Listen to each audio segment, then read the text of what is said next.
কেন দেখছেন না? কেন মেয়েরা অন্নপূর্ণা ভান্ডার পাচ্ছে না? লক্ষ্মীর ভান্ডার পাচ্ছে না? অন্নপূর্ণা ভান্ডার 1 মাস দেবেন, 3 মাস দেবেন না। পুজো পর্যন্ত বড়জোর দেবেন, তাও কিছু, সবাইকে নয়। দেখে দেখে দিচ্ছেন, চেকে চেকে দিচ্ছেন, বর্ণ দেখে দিচ্ছেন।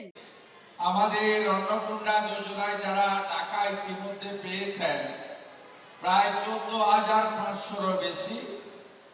আরো আমাকে দপ্তর থেকে বলা হয়েছে অনুমোদিত হয়েছে আরো প্রায় 2,500, অর্থাৎ 17,000 মা বোন দিদি এই আগস্ট মাসে তারা অন্নপূর্ণা যোজনায় নথিভুক্ত হয়েছে এবং তারা প্রত্যেক মাসেরই দ্বিতীয় সপ্তাহে এই অর্থ তাদের অ্যাকাউন্টে পশ্চিমবঙ্গ সরকার পাঠাবে, যেটা আমরা আপনাদের আগে প্রতিশ্রুতি দিয়েছিলাম।